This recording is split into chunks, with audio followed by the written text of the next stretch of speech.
Greetings Battle Brothers. Today we're looking at two choices for the new Space Marine 9th edition codex. We've got the Primaris Reivers and our regular Assault Squad. Both have had changes in 9th edition, so we're going to compare both units and see if either of them are worth bringing in your Blood Angels army lists.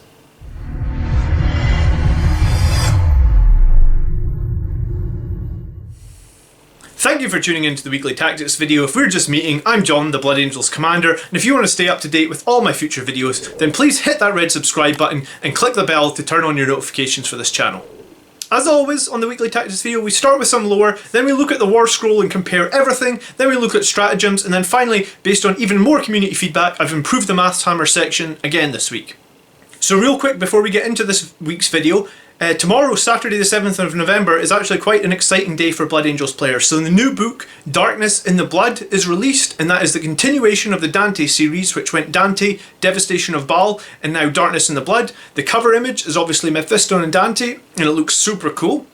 As much as I like reading books, I also love listening to them on Audible. If you're not familiar with Audible, then the production value is great. Sometimes they have different voice actors. You really can't fault it. In the video description below, we're going to have a link to both the US and the UK version of Audible, where you'll be able to get a 30-day free trial, and with that free trial you get one free book credit. You'll be able to use that book credit tomorrow on Saturday to redeem Darkness in the Blood for free.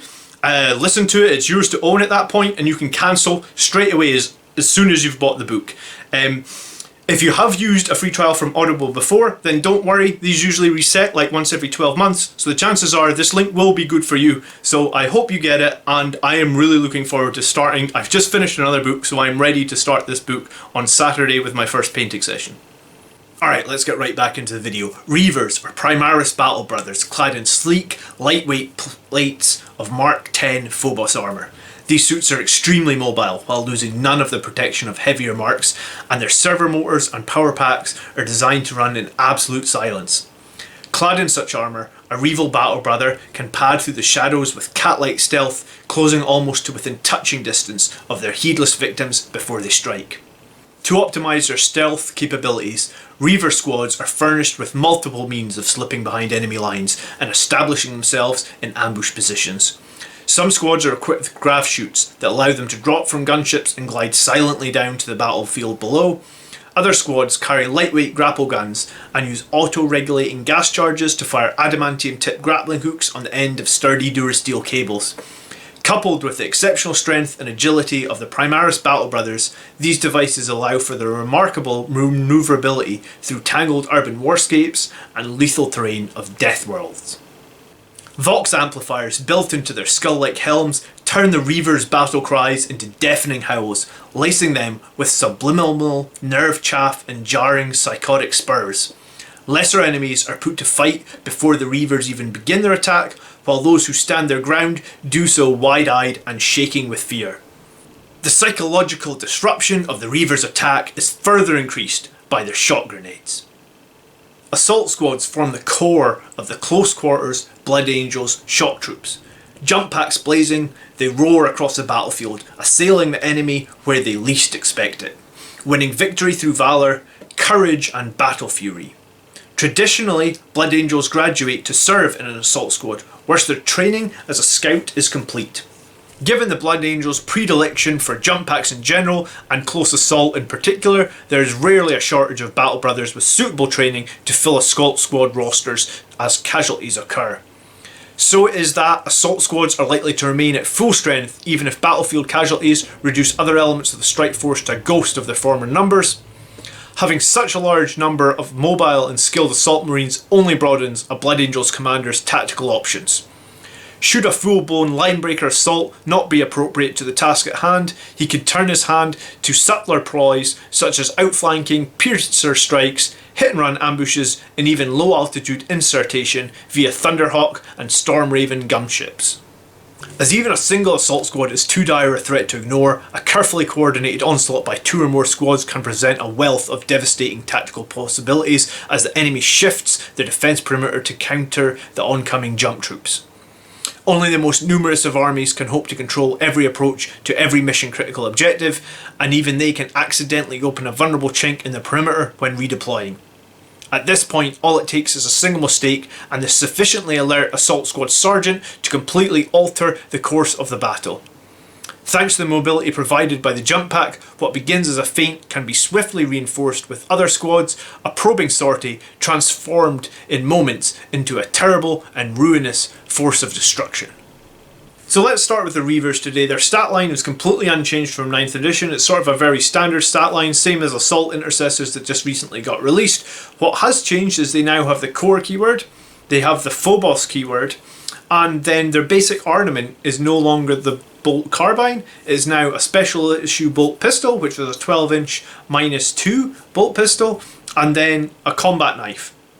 So coming in at 18 points per model, these guys are reasonably cheap for a Primaris Marine, and for 2 more points you can take grav shoots, which lets them death from above, or for 2 points you can either take the grapple launchers that gives them free movement up and down vertically across the game and also allows them to outflank the opponent. Unfortunately, their combat knife didn't get any AP added to it like the Stratus Chainsword, so their pistol is good, but they do way more attacks with their knife, and their knife has no AP. So this is probably their biggest weakness right now.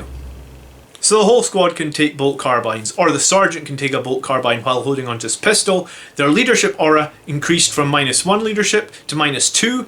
So, and then it's 21 attacks they get on the charge, 26 if we get to Savage Echoes, and with the combat knife that would be 26 at -1. So I think against enemies that are maybe like toughness 4 with like a 5+ or a 6+ save, then you potentially do still quite a lot of damage with these guys. So Assault Squad are the same 18 points per model, only this time for the 2 points they actually get a jump pack. Their stat line is identical to the Reivers except they start with 1 less attack. However, they are all armed by default with bolt pistol and chainsword, so when you counter that in, then it's 2 attacks on the regular model and 3 on the sergeant. So on the charge you'd be looking at 16 attacks. Now for the exact same point cost, if it was like Death Company, then you would actually get 4 more attacks. However, the Assault Squad has quite a few options that I'm not sure everybody's familiar with, so let's dive into some of them now. So there's 2 really interesting options on the Sergeant. He can take a combat shield to make his save a 2+ and then have the 5+ invulnerable save, and he can also take an Inviscerator, which is a +3 strength chainsword with -4 and 2 damage per shot. It is -1 to hit and he would lose that +1 extra attack, but still it's kind of like a crazy strong weapon to just have on such a low pointed model, and also the invulnerable save as well.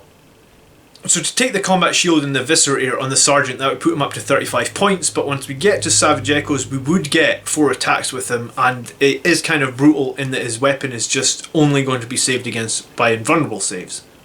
So what's interesting with Assault Squad is like 2 guys can actually take a Flamer, and then 1 other guy can replace his chainsword with something else, like a power sword or a power fist. It's just worth noting that they do only have 1 base attack, so you need to be charging or in Savage Echoes to have a reliable number of attacks with that special weapon.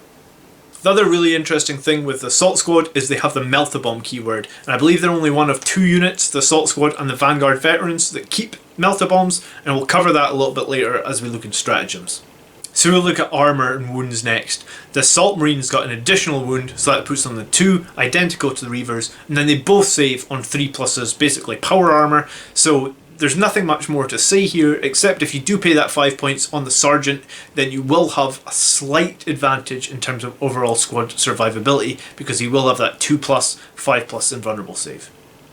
So let's start with the Assault Squad. They're all issued with standard bolt pistol, so that's just 12-inch, no AP, strength 4. Now, the Sergeant has some options in that you can take a Grav Pistol, a Hand Flamer, an Infernal Pistol. I think maybe like an Infernal Pistol for 5 points in that it can now do 8 damage. I mean, he does the same BS as like a Sanguinary Guard, so you could put the shield on him and just have him jumping around with his pistol. Really interesting option. And then the other thing I mentioned before is 2 guys in this unit can now take Flamers. So if you drop down in turn 2, then those Flamers will essentially be -1, and it'll be 2d6 shots, and obviously you can drop down and use the Flamers now because their range has been increased to 12 inches. This loadout really reminds me of like the very first Honor Guard box Blood Angels ever had. I'll put a picture up here, and you can just see the old squad with the Flamer. It was very iconic back in the day. So if the Reivers or shooting options are much more limited, you could have bolt carbines and they would be strength 4, assault 2, so you could drop down in turn 2 and you could have -1 on 10 shots, but I mean it's nothing special. Or you can hold on to the pistols and have that -2 and then -3 once we hit Assault Doctrine. So the pistol's kind of interesting, but it's purely only ever going to be 5 shots, right? Whereas you're going to get like 25 attacks, 26 attacks. So really, although the pistol's interesting, it's just going to be eclipsed by the fact that you barely get any shots with it. So shooting for the Reivers is really not anything special at all. So normally I like to keep stratagems till section 6, however this is a pretty interesting one that the Reivers get access to, and it's called Shock and Awe, and it's 1 CP. You choose a target within 6 until the start of your next turn. That target is -1 to hit, and it cannot use Overwatch. So I think this is very powerful, but also very situational. If you are getting some value out of this video, please hit that like button.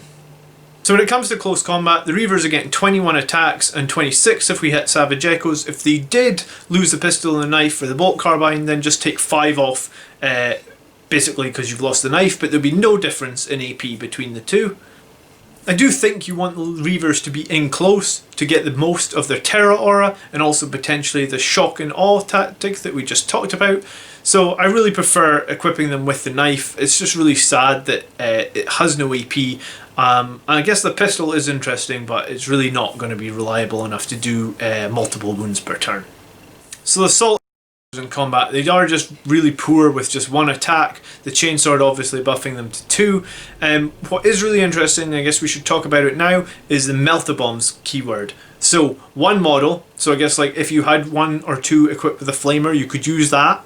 In close combat, you roll a single attack, and if you hit, it's against vehicles for 1 CP, you would do 2d3 mortal wounds. The Melt-A-Bombs in last edition actually cost 5 points and were like a 4-inch grenade, which didn't really make practical sense, because like if you drop in from a deep strike and you want to charge, you're never going to be able to use that grenade against a vehicle. So this way, you can now use it much more reliably. That unit could still shoot its flamer, you know, d6 shots before it charged, and then I guess even as a squad gets whittled down to like just 1 or 2 guys, then you always have that potential danger to do 6 mortal wounds to a vehicle. I mean, this isn't going to be a squad for killing infantry. If you want to kill infantry, then I would say like pick Death Company or Death Company Intercessors for sure. The sheer number of attacks they get with chainswords is kind of insane. So these guys are going to jump around and try and kill some vehicles. And even, like I said, if they get whittled down to maybe just the sergeant and 1 other guy, the other guy could do your 6 mortal wounds with the Melt-A-Bombs, and then the sergeant with his Eviscerator could potentially, you know, like 3 or 4 attacks as you get late into the game, he could do another 6 or something.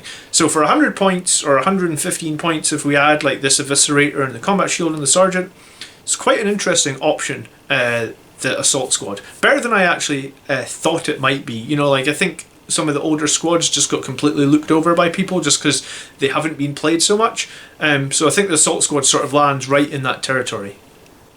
The one thing to consider though is Vanguard Vets are very similar to the Assault Squad guys, right? Like it's just 19 points per model to take the Vanguard Vet, and then it's the same 2 per chainsword, and they do get 1 additional attack. So I guess there's a trade-off there, like do you want Vanguard Vets? What's the advantage of the Assault Squad? They both take up an elite slot, so I'll leave that in your capable hands to decide what you want to take.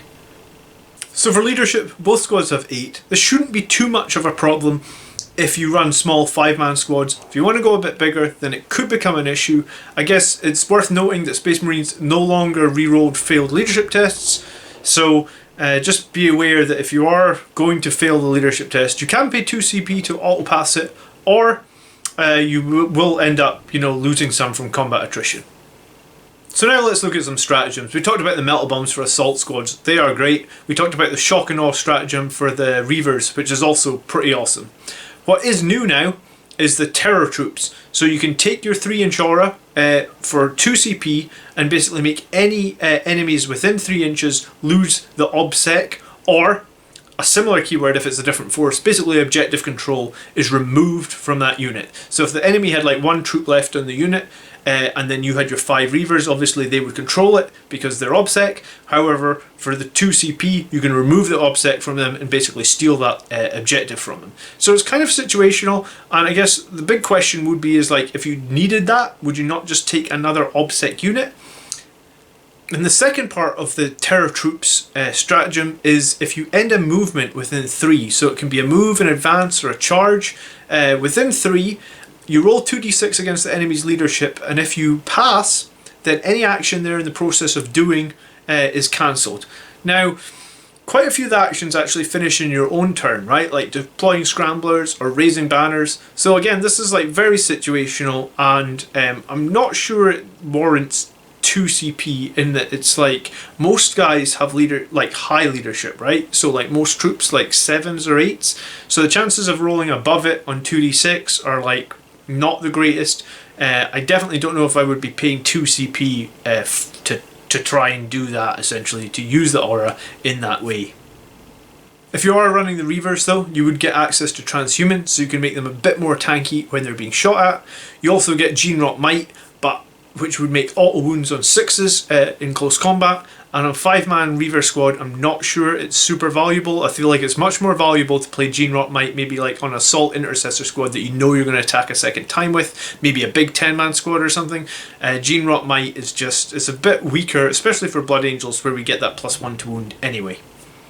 And then the final stratagem would be the Hammer of Wrath, and it could be used by the Assault squad when they charge, and on a single roll of d6, for every roll that is above the enemy's toughness, they would take 1 mortal wound. So not really usable on a small 5-man squad, unless you just want 1 mortal wound to kill something.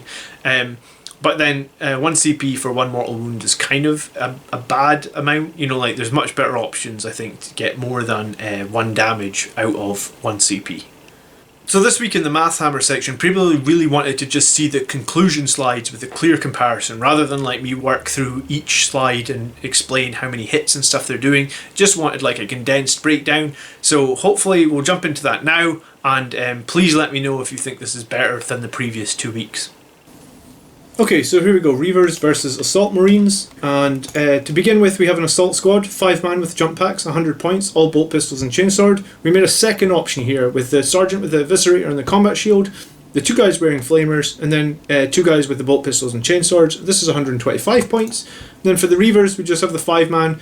Grav Shoots or grapple launchers are interchangeable. They're 100 points for the squad of 5. The sergeant's going to take a bolt carbine and knife, and the other 4 are going to take their bolt pistols and knife. So total 100 points. So Assault Squad 1 and the Reaver Squad are the same 100 points.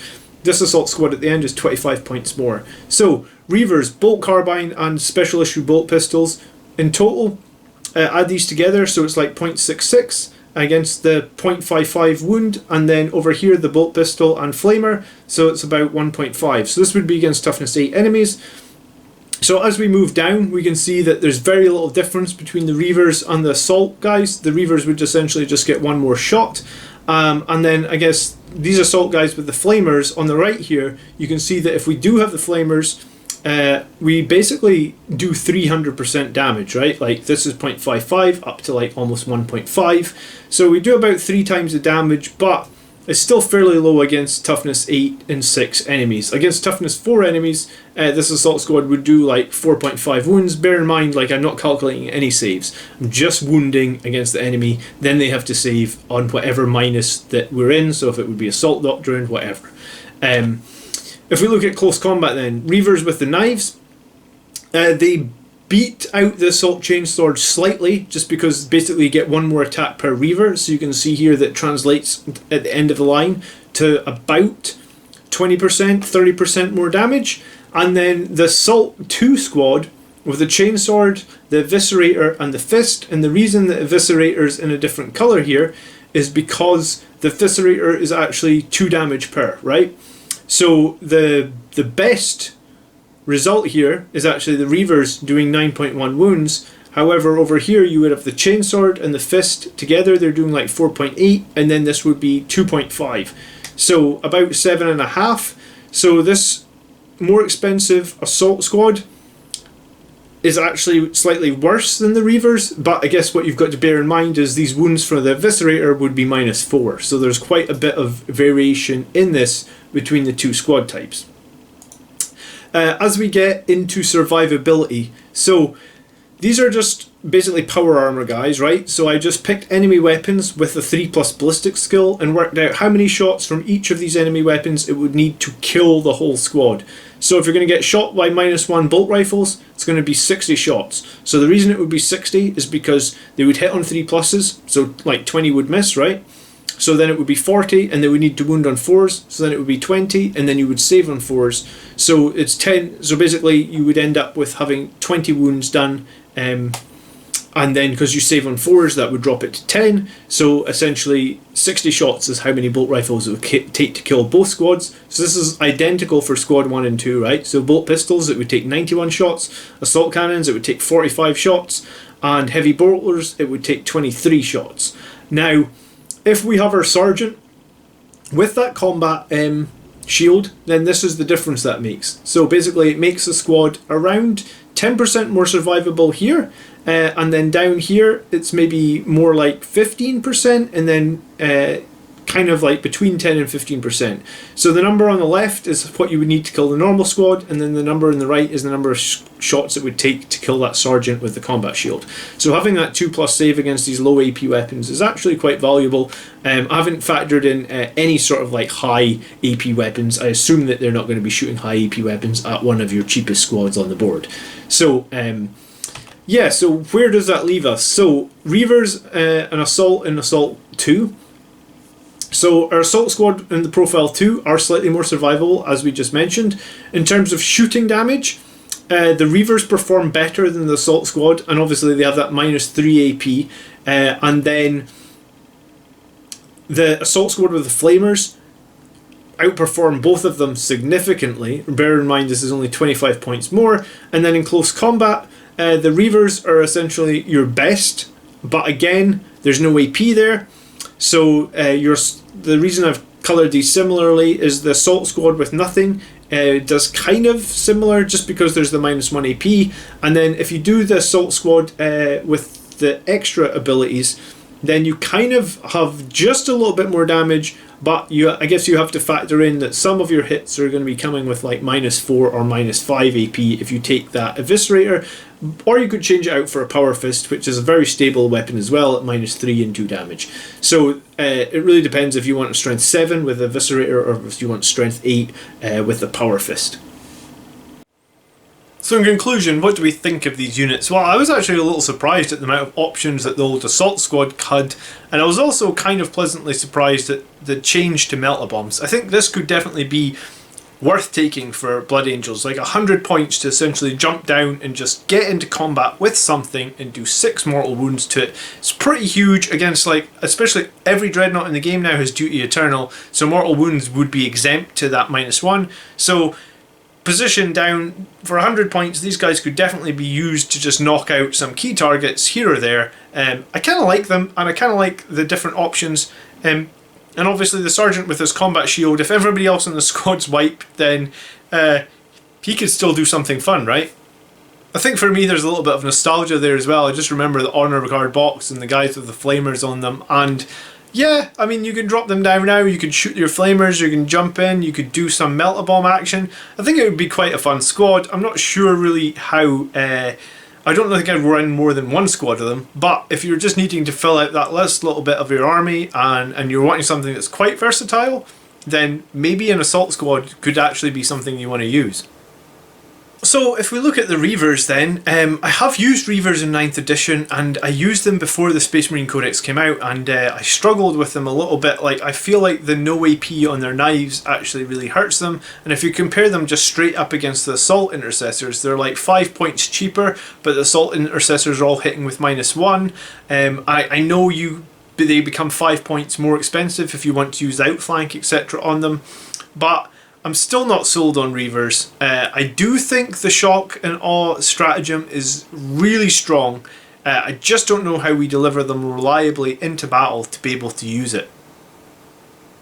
The way Shock and Awe works is it's in your shooting phase and it's 6 inches, so you could never drop down and use this. And you do also get other ways now to disable Overwatch. Just the advantage to the Shock and Awe is they also take -1 to hit for the entire phase round to the beginning of your next turn, which against some large enemy targets might be super strong. It's just going to be difficult to get the Reivers in where they need to be able to deliver this payload essentially.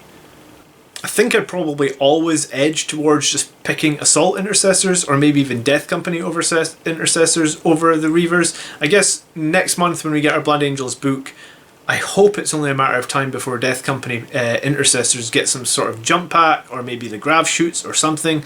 So I guess we'll see. But overall, I'm glad I did this comparison, and I think the Assault Marines are something that I may use, but bear in mind Vanguard Veterans are just only 1 point more, and they do get the ability to get that one extra attack in close combat, and I feel like Blood Angels, we're built all about close combat, right? And that's our strongest part of the game. So I think if I could squeeze out like 5 extra points to make that a Vanguard Veteran squad, I'd probably drop like a weapon in another squad to make that happen. So leave me a comment below. I'd be really interested if anyone's actually considered running these squads now that they've changed, and hopefully this gives you sort of like a good look at all the changes and lets you decide if you are going to use them on the battlefield. So 2 things happened this week is, one, the channel now has a community tab, so every week I'll be posting some community updates, and this is where we'll be taking submissions now for army lists. So if you want to get your army list reviewed on Sunday's live stream, which as always is at 4 o'clock on a Sunday, we usually review 4 army lists a week, then I'll post up in the community tab. Keep an eye out for that, and it'll basically be on a first come first serve basis for the moment. So in terms of other questions you might have for me through the week, and for like quicker responses than YouTube, I have created a Facebook group called the Blood Angels Commander. You can find it if you search groups in Facebook, or you can click the link down below, and then if you join that, I'll be around most nights when I'm like working on the channel, and if you have any random questions or smaller questions that don't need to be discussed on the live stream, then I can help you out with those during the week. Thanks again for tuning in to this episode. If anyone has any units that they would like me to look at before the Blood Angels Codex drops next month, then leave me a comment below and I'll definitely do that as well. I really hope that I will see you in the next one. By the blood are we made. Peace.